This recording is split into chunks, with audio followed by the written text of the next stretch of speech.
বাড়িতে যদি এই গাছ লাগান তাহলে এক গাছে পেয়ে যাবেন বেগুন ভর্তা তৈরি করা সব সবজি। বেগুন গাছে ঝুলছে টমেটো, শুধু টমেটোই নয়, রয়েছে লঙ্কাও।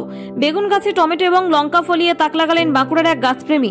একটি গাছ থেকেই তুলে নিন বেগুন, টমেটো এবং লঙ্কা, তারপর জুত করে তৈরি করুন বেগুন ভর্তা। এই পদ্ধতিকে বলে গ্রাফটিং। একটি মাদার গাছের গায়ে লাগানো হয় অন্য গাছ, ভুলভ্রান্তির জায়গাও নেই একটুও। বাঁকুড়া জেলার মৌলাডাঙ্গার বাসিন্দা পান্নালাল রায়। নিজের বাড়ির ছাদে এবং বাড়ি সংলগ্ন এলাকায় রয়েছে তার নার্সারি। একই গাছে গ্রাফটিং করতে করতে ক্রস গ্রাফটিং শুরু করেন তিনি।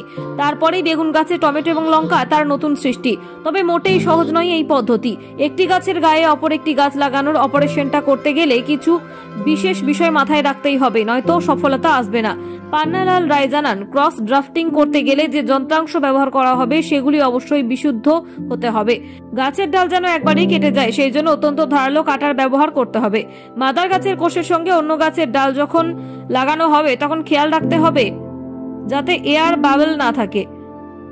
বাঁকুড়ার বাগানপ্রেমী পান্নালাল রায় ভবিষ্যতে আরো বেশি করে ড্রাফটিং করতে চান, তবে ড্রাফটিং করতে প্রয়োজন পর্যাপ্ত সময়ের। তবে বাঁকুড়ার এই ব্যক্তি একটি গাছে পুরো বেগুন ভর্তা বানানোর রেসিপি তৈরি করে রীতিমতো তাক লাগিয়েছেন। বাঁকুড়া থেকে মোহাম্মদ শাহজাহান আনসারির রিপোর্ট। গাছ একটাই, এক্ষেত্রে আপনি এই গাছে তিনটে জিনিসই একসাথে পাচ্ছেন। 1 নম্বর বেগুন, 2 নম্বর টমেটো এবং 3 নম্বর লঙ্কা। ইচ্ছে করলে আপনি এর ভর্তা আপনি সহজেই খেতে পারবেন একই গাছের থেকে সবজি তুলে। বেগুন গাছে টমেটো লঙ্কা, এইটা বিষয়বস্তু হচ্ছে মানে টমেটোটা কোন জায়গাটা আছে দেখান একটু। টমেটো এই যে আপনার এই জায়গায় আছে, এই জায়গায় টমেটো ধরে আছে, আর লঙ্কা 3টে, আর এই যে লঙ্কা এই যে এই জায়গায় 2টো আছে লঙ্কা। একই গাছে গাছ একটা মাদার প্ল্যান্ট, এখানে বেগুনকে ইউজ করা হয়েছে, মাদার প্ল্যান্ট বেগুন হিসাবে করা হয়েছে, এবং যাতে টমেটো গ্রাফটিং এবং লঙ্কাও গ্রাফটিং। তো আমরা এই ক্ষেত্রে শান্ত আগে যে সমস্ত করেছি সেগুলো হচ্ছে সেম গাছের উপর গ্রাফটিং করেছি। তো সেম গাছের ক্ষেত্রে গ্রাফটিংগুলো দেখা যায় যে খুব একটা সমস্যা সৃষ্টি করে না, কিন্তু যখনই আমরা ক্রস গ্রাফটিং করি এদের সেল ম্যাচটা দেখতে হয়। তাহলে এই বছর সেইটাকে সেল ম্যাচ করে আমরা মানে ট্রায়াল গ্রাউন্ডে ফার্স্ট ইয়ারটা রেখে আমরা সেকেন্ড ইয়ারে সেটা যখন সাকসেস হয়ে যায়, সেকেন্ড ইয়ারে তখন কোনো কম্পিটিশন মার্কেট বা শো হিসাবে আমরা সেটা ফেলি। তো এই ক্ষেত্রে মানে দেখা যাচ্ছে কি মানে বেগুনকে মাদার প্ল্যান্ট করে ইউজ করলে সেক্ষেত্রে সাকসেসিভ মোটামুটি 100%ই আসছে বেগুনকে ব্যবহার করলে। তো অপরপক্ষে আমি টমেটোকে একবার ব্যবহার করেছি, সেক্ষেত্রে আমার টমেটোরও গাছ রেডি করা আছে। সেক্ষেত্রে টমেটো গাছে এই যে গাছটা যেটা পাতাটা, এটা বেগুন গাছের পাতা? হ্যাঁ, এইটা বেগুন গাছের পাতা। আচ্ছা, বেগুন গাছের একবার ঝরঝরে পরিষ্কার পাতা, বোঝা যাবে বেগুন। তো দুটো যে গাছ আছে আপনার, ঠিক আছে? না ঠিক আছে, এইখানে দেখুন বিভিন্ন ধরনের পাতা, খোসা, পেঁয়াজের খোসা, রসুনের খোসা ফেলে একটা কম্পোস্ট সার করা হয়, যেটা গাছের পক্ষে খুব ভালো জৈব সার। এটা বাড়িতে আপনারা যদি অনেকে করতে পারেন তাহলে খুবই কিন্তু উপকার পাবেন। চন্দ্রমল্লিকার মাদার প্ল্যান্ট, এইখান থেকে সমস্ত চারা তৈরি করা। এখানে বিভিন্ন মিক্সিং ভ্যারাইটি আছে। এই যেগুলো সব আছে, এখনো ফুল ফোটেনি? না, এখনো ফুল ফোটে না, যেহেতু এরা একটা মানে সেডি জায়গায় আছে, সেই জন্য এদের ফুল ফুটবে, কিন্তু এরা একটু সময় নেবে। এবং বল চন্দ্রমল্লিকা যেগুলো বড় প্রজাতির চন্দ্রমল্লিকা, খুব বড় বড় ফুল হয়, সেগুলোরও কিছু মাদার প্ল্যান্ট রয়েছে, যেখান থেকে প্রচুর চারা পাওয়া যায় বা ভবিষ্যতেও পাওয়া যাবে। এই যে এখানে দেখুন বিভিন্ন ধরনের পাতাবাহার রয়েছে, সেকুলেন্ট রয়েছে, এবং রেয়ার ভ্যারাইটির কিছু গাছও রয়েছে। সেকুলেন্ট গুলোর দাম কিরকম? সেকুলেন্ট গুলোর বিভিন্ন রকম দাম আছে, মোটামুটি 60 টাকা থেকে শুরু, 60 টাকা থেকে 300 350 টাকা পর্যন্ত দাম আছে। এবং অর্কিডও আছে, যেক্ষেত্রে অর্কিডের দাম সবচেয়ে কম 300 টাকা, বা ওর আরো উপরের দিকে অনেক দামিও আছে। এগুলো বিক্রি হয় কোথায়? এগুলো বিক্রি হয় আমাদের বাঁকুড়া মার্কেটে, বিভিন্ন যারা দোকান করে আছেন অথবা ফুটপাতে আছেন সেখানে সাপ্লাই করা হয়। এই পদ্ধতিটাকে কি বলে, কি নাম?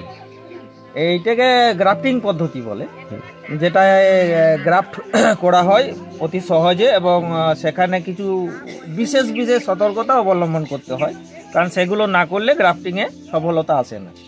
যেমন হয়তো সেই সফলতা সম্বন্ধে আমি 2-4 কথা বলি।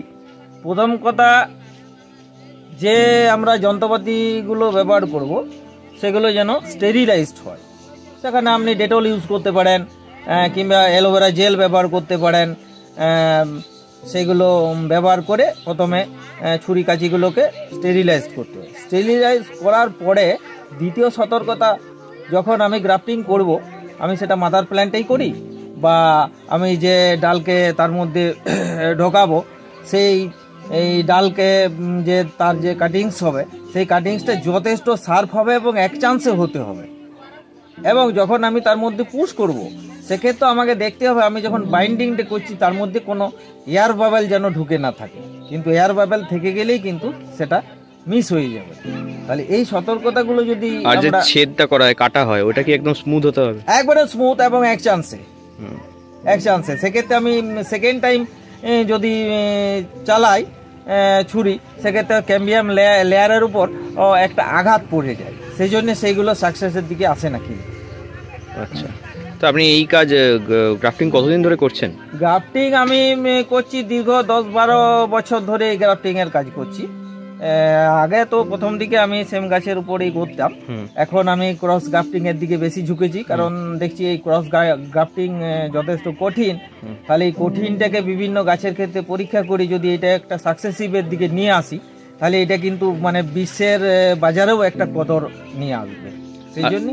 আচ্ছা, আর এই যে বেগুন গাছে টমেটো আর লঙ্কা, এটা কি আপনি সফলতা হিসেবেই ধরবেন? হ্যাঁ, এটাকে আমি সফলতা হিসাবেই ধরবো, কারণ এটা একটা ক্রস গ্রাফটিং এর মধ্যে এটা একটা সফলতাই। আচ্ছা, আর আপনি কি করেন? আর আমি এখন নার্সারি করি, সেখানে বিভিন্ন জায়গায় আমি গাছ সাপ্লাই করি, এবং কিছু কিছু জায়গার আর আমি গাছের পরিচর্যাতেও যাই, সেখানে ভিজিট যাই। আচ্ছা, আর এই যে শখটা, এই যে কাজটা আপনি করছেন, এই মানে কি বলবেন, কেমন লাগে করতে? এইটা আমি যখন ক্লাস 6-7-এ পড়ি তখন থেকেই আমার গাছের উপর একটা ন্যাক ছিল, এবং তখন তো কমার্শিয়াল ভাবে কিছু ভাবিনি, তখন শখে করতাম, এবং বাড়ি থেকেও পয়সা নিয়ে বা তারপরে টিউশনেরও পয়সা নিয়ে আমি গাছ কিন্তু কিনে নিতাম, এটা কিন্তু শখের জন্য। কিন্তু বর্তমানে এইটাকে শখ এবং সেই সাথে একটা কমার্শিয়াল জায়গায় আমি নিয়ে এসেছেন।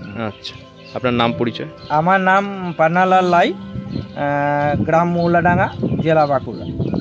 আপনার নার্সারির নাম কি? আমার নার্সারির নাম সুপর্ণা নার্সারি।